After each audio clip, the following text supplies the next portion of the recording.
Nah, kenapa harus customer journey ini penting ya? Jadi sebenarnya customer journey ini sebuah dokumen ya, Bapak Ibu ya.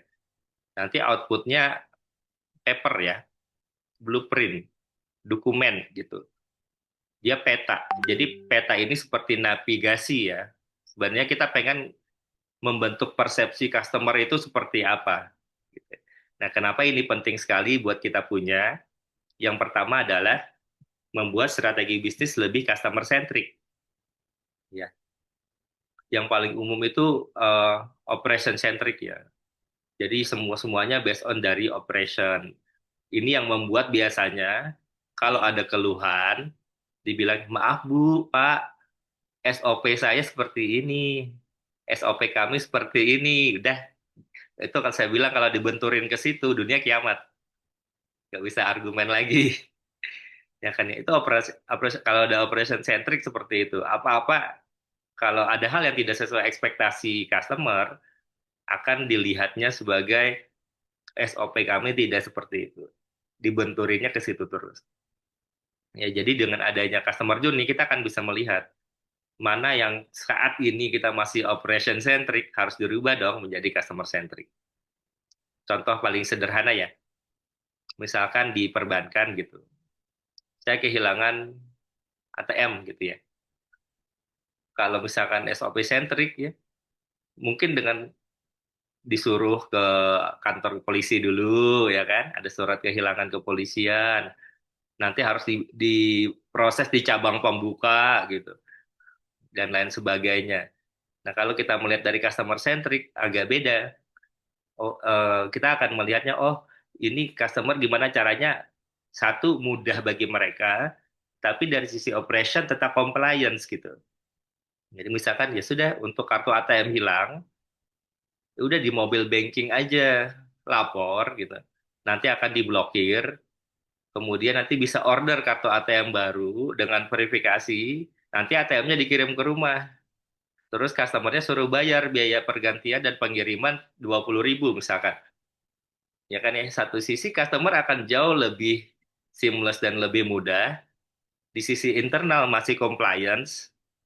Di sisi bisnis ada uang masuk ya kan 20.000 gitu. Dan kurang lebihnya itu misal contohnya. Jadi customer journey akan bisa ngebaca itu. Yang kedua adalah menemukan pain point tersembunyi. Jadi kalau kita menyusun customer journey, Bapak Ibu, yang paling penting adalah jujur dengan kondisi hari ini. Ya kalau jelek tulis jelek gitu. Kalau banyak yang kurang tulis. Ada yang tidak sempurna kita tulis. Jangan di cover gitu. Jangan di kosmetik, dipercantik gitu. Semuanya kayaknya kita sudah bagus sekali. Justru tujuan kita memapping ini adalah cari pain point sebanyak-banyaknya. Ada yang tersembunyi, ada juga yang kelihatan dengan jelas. Ya kan ya?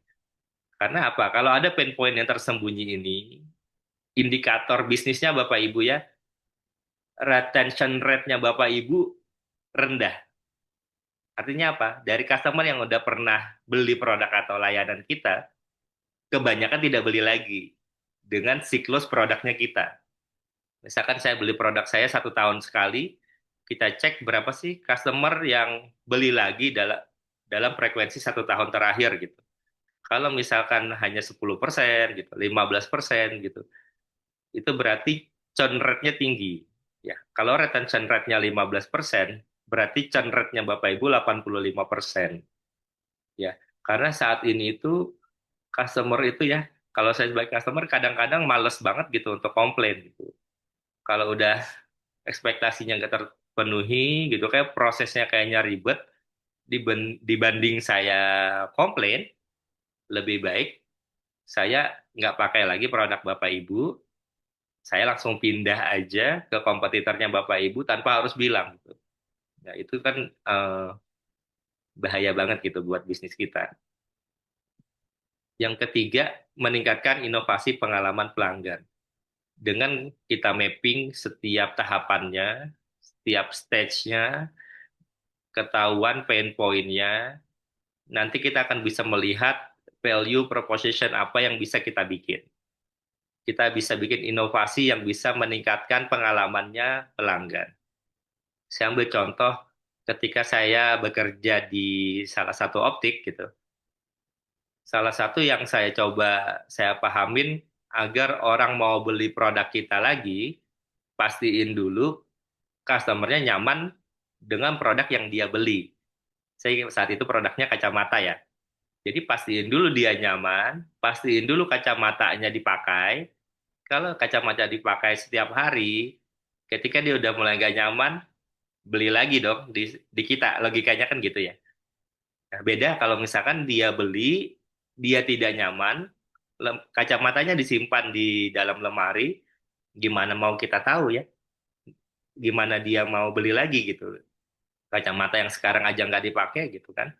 Nah, jadi salah satu inovasi yang kita bikin setelah kelihatan di Customer Journey Mapping, kita lakukan CRM dengan setup otomasi 1 minggu setelah pembelian dan produk itu dibawa pulang oleh pelanggan, nanti akan jalan otomasi reminder untuk cek kenyamanan adaptasi kacamatanya.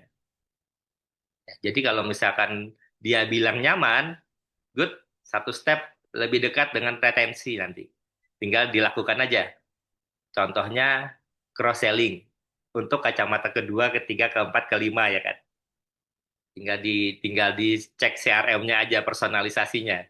Mau ditawarin apa nih buat fashion, buat kerja, buat dan sebagainya. Nah, kebayang juga misalkan dia merasa direspon nanti, oh nggak nyaman kacamatanya. Nah, itu kan baru seminggu.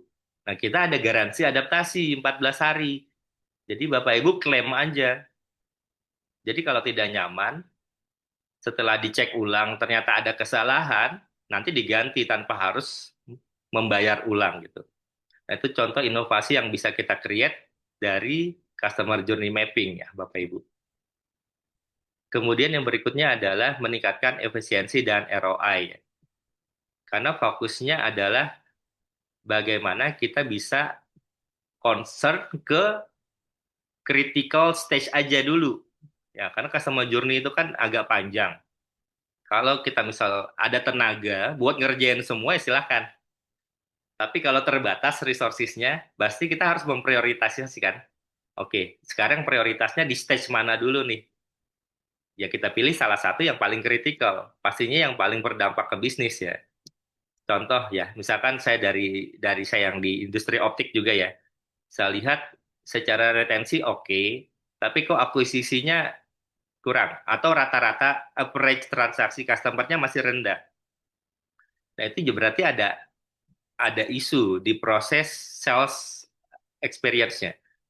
Jadi yang dilakukan pertama dibanding kita melakukan retensi untuk diperbaiki, ya kan? Yang pertama kita perbaiki berarti adalah di in-store experience-nya.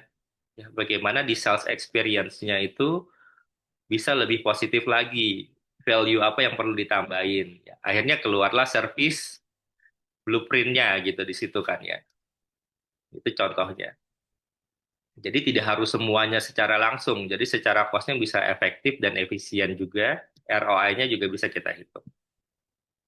Yang kelima adalah pastinya meningkatkan kualitas loyalitas dari pelanggan ya. Karena ini juga penting ya, Bapak Ibu ya. Karena pada akhirnya adalah bagaimana kita bisa mengamplifikasi seluruh customer-nya kita ya. Bisa meningkatkan share of wallet setiap customer gitu. Karena eh, ini penting ya, dan ini menurut penelitian Forrester dan Temkin ya di tahun 2020, kalau kita berhasil menciptakan pengalaman positif bagi pelanggan kita, mereka secara behavior cenderung 5 kali lebih loyal dibanding hanya dengan puas secara fungsional. Saya recall lagi kemarin Bapak Ibu di episode 1 ya, bisa membedakan customer puas dan customer loyal. Customer puas belum tentu loyal. Kalau loyal berangkat dari kepuasan. Karena kepuasan itu bare minimum yang akan untuk ekspektasi pelanggan kan. Dan kemungkinan kompetitor Bapak Ibu juga bisa ngasih itu. Gitu. Ya, jadi pengalaman positif itu selain bisa hit bare minimum ekspektasi pelanggan, harus ada added value yang kita berikan. Nah, itu dengan customer journey mapping akan kelihatan.